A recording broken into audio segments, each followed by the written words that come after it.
Hello বন্ধুরা, কেমন আছেন আপনারা? আশা করি আপনারা সবাই ভালো আছেন আর সুস্থ আছেন। তাহলে আজকে একটা ভ্যাকেন্সি নিয়ে কথা বলবো। সেই ভ্যাকেন্সিটা হলো আপনাদের অ্যাসিস্ট্যান্ট টিচার। এখানে একটা অ্যাসিস্ট্যান্ট টিচার, সে কোন স্কুলে, অলরেডি একটা আগে ভিডিও বানিয়ে দিয়েছিলাম। অনেকগুলো পোস্ট অনুযায়ী group C, group D assistant টিচারও ওখানে ভ্যাকেন্সি ছিল। সে নিয়ে একটা অলরেডি ভিডিও বানিয়ে দিয়েছি। আর অনেক বন্ধুদের কমেন্টও এসেছিলো যে স্যার এরকম যদি কোনো ভিডিও থাকে স্কুলের তরফ থেকে অ্যাসিস্ট্যান্ট টিচার অথবা আদার, তাহলে আপনি একটা ভিডিও আপলোড করে দেবেন। আইডিয়াল স্কুল ফর দ্য ডিফ, এখানে একটা অ্যাসিস্ট্যান্ট টিচার, সে নিয়ে ভ্যাকেন্সি নিয়ে আজকে আলোচনা করব। তাহলে বন্ধুরা আপনারা ভিডিওটা স্কিপ করবেন না। আপনারা যদি ভিডিও স্কিপ করেন তাহলে আপনারা অনেক কিছু বুঝতে পারবেন না। অতি অবশ্যই যদি আমার চ্যানেল নতুন হয়ে থাকেন তাহলে প্লিজ চ্যানেলটা সাবস্ক্রাইব করে বেল আইকনটা ক্লিক করে রাখবেন। কেন আপনারা এই চ্যানেলের মধ্যে আপনারা ছোট বড় থেকে নিয়ে সব আপডেট আপনারা এই চ্যানেলে পেয়ে যাবেন। আর ভিডিও যদি ভালো লাগে তাহলে একটা লাইক করে দেবেন, যাতে ভিডিও বানাতে মোটিভেট পাই। তাহলে পিডিএফ ফাইলটা আমি ওপেন করলাম। এখানটা আপনারা দেখতে পাচ্ছেন assistant teacher, number of vacancy 1, category general. এখানটা দেখেন এজ লিমিট আপনাদের যেটা এখানে রাখা হয়েছে 18 বছর থেকে নিয়ে 39 বছর বয়স অবধি আপনারা এখানটা আবেদন করতে পারেন। এসসি এসটি থাকলে 44 বছর বয়স অবধি আপনারা আবেদন করতে পারেন। ওবিসি থাকলে আপনারা 42 বছর বয়স অবধি আপনারা আবেদন করতে পারেন। আর পিএইচদের যেমন রিল্যাক্সেশন পেয়ে যান 10 বছরে, সেটা আপনারা পেয়ে যাবেন। এখানটা কোয়ালিফিকেশান যেটা বলা হয়েছে, এখানটা দেখেন honours graduate degree from Annie university, মানে আপনাদেরকে গ্র্যাজুয়েশন পাস হতে হবে অনার্স নিয়ে। তার সাথে এখানটা দেখেন 1 নম্বর, 2 নম্বর, 3 নম্বর, এটা আপনাদেরকে পরপর বলছি, আপনারা ভালো করে শুনবেন। Degree in education for the hearing impaired for university. 2 নম্বরে diploma in education for the deaf national institute for the hearing handicap with 2 years, মানে এখানটা 2 ইয়ার এক্সপিরিয়েন্স আপনাদের টিচিংয়ে লাগবে। সেটা আপনারা যদি ডিপ স্কুল থেকে করে থাকেন অথবা আপনাদের ইউনিভার্সিটি থেকে আপনারা করে থাকেন একটা 2 বছরের সার্টিফিকেট টিচিং লাইনে, তাহলেও আপনারা এখানটা আবেদন করতে পারেন। তার সাথে 3 নম্বর কলমে দেখেন এখানটা certificate in teaching the dip from state recognise teachers training centre with in recognise school for the dip. যদি আপনারা স্কুল থেকে, মানে ডিপ স্কুল থেকে আপনারা যদি ট্রেনিং করে থাকেন তাহলে আপনারা এখানটা আবেদন করতে পারেন। কিন্তু আপনাদের কোয়ালিফিকেশন এখানটা দেখেন অনার্স গ্র্যাজুয়েট হতে হবে। এখানটা আপনারা দেখেন পে স্কেল এখানে কত, পে লেভেল 14 হিসাবে আপনারা পে ম্যাট্রিক্স 39,900 টাকা আপনারা এখানটা পার মান্থ আপনারা পাবেন। এবার কথাটা হলো এখানটা দেখেন একটা অ্যাপ্লিকেশন ফরম্যাট করা হয়েছে।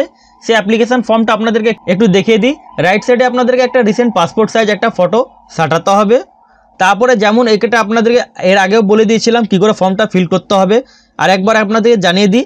এখানটা আপনারা নাম লিখবেন, তারপর দেখতে পাচ্ছেন ডেট অফ বার্থ আপনাদেরকে এখানটা বসাতে হবে।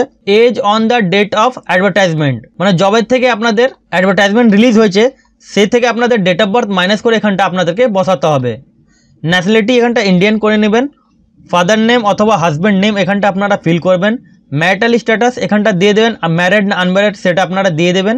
এখানটা দেখেন এসসি এসটি আপনারা যদি হয়ে থাকেন তাহলে আপনাদেরকে কপি অফ সার্টিফিকেট আপনাদেরকে অ্যাটাচ করতে হবে ফর্মের সাথে। আপনাদেরকে এসসি এসটি যদি থাকেন তাহলে অ্যাটাচ করতে হবে আপনাদেরকে ফর্মের সাথে। অ্যাড্রেস আপনাদেরকে এখানটা অ্যাড্রেস বসিয়ে দিতে হবে। ইমেল অ্যাড্রেস এখানটা দেখেন আপনাদেরকে একটা ইমেল আইডি এখানটা বসাতে হবে। মোবাইল নাম্বার এখানটা দেখেন আপনাদেরকে এখানটা মোবাইল নাম্বারটা ফিল করতে হবে। ল্যাঙ্গুয়েজ নোন, আপনারা কোন কোন ল্যাঙ্গুয়েজ জানেন সেটা আপনারা এখানটা লিখে দেবেন। আপনারা যদি হ্যান্ডিক্যাপ হয়ে থাকেন তাহলে এখানটা দেখেন আপনাদেরকে সার্টিফিকেট নাম্বার এখানটা বসাতে হবে। আর যখন আপনি ফর্ম সাথে অ্যাটাচ করবেন এটা ফর্মের সাথে আপনাদেরকে অ্যাটাচ করতে হবে। এডুকেশান কোয়ালিফিকেশান আপনাদের যা এডুকেশান কোয়ালিফিকেশান হয় 1 নম্বর, 2 নম্বর, 3 নম্বর, 4 নম্বর পরপর আপনারা মাধ্যমিক, এইচএস, গ্র্যাজুয়েশান বা এক্সট্রা কোয়ালিফিকেশান আপনাদের যা হবে বিএড বা সিটেট যা আদার্স হবে আপনারা এখানটা ফিল করে নেবেন। বোর্ডের নামটা দিয়ে দেবেন, ইয়ার অফ পাসিং দিয়ে দেবেন, আর পার্সেন্টেজ আপনারা এখানটা বসিয়ে দেবেন। প্রফেশনাল কোয়ালিফিকেশান যেমন আপনাদেরকে বলেছিলাম, আপনাদের যদি ট্রেনিং করা থাকে তাহলে এখানটা আপনারা ট্রেনিংয়ের সার্টিফিকেট নাম্বার আর এখানটা আপনারা বক্সগুলো আপনারা এখানটা ফিল করে নেবেন। এক্সপিরিয়েন্স ইফ এনি, এখানটা এক্সপিরিয়েন্স যদি থাকে এখানে আপনারা এক্সপিরিয়েন্স দিয়ে দেবেন। যার উপরে আপনাদের এক্সপিরিয়েন্স সেটা এখানটা নামটা উল্লেখ করে দেবেন। ইডব্লিউএস সার্টিফিকেট যদি আপনাদের কাছে থাকে তাহলে এখানটা সার্টিফিকেট নাম্বার দিয়ে আপনাদেরকে একটা লিখে দিতে হবে। সিগনেচার অফ দ্য ক্যান্ডিডেট এখানটা আপনারা সাইন করে নেবেন। তারপরে এখানটা দেখেন তলার দিকে আপনাকে এখানটা নিজের ফুল নাম লিখতে হবে, ডেট দিতে হবে যবে আপনারা ফর্ম ফিল করছেন, প্লেস এখানটা বসাতে হবে, আপনারা কোন জায়গায় আপনারা থাকেন সেই প্লেসটা দিতে হবে, আর এখানটা আপনারা সিগনেচার করে নেবেন। এবার আপনাদেরকে ফর্ম ফিল আপটা দেখে দিলাম আপনারা কি করে ফর্মটা ফিল করবেন।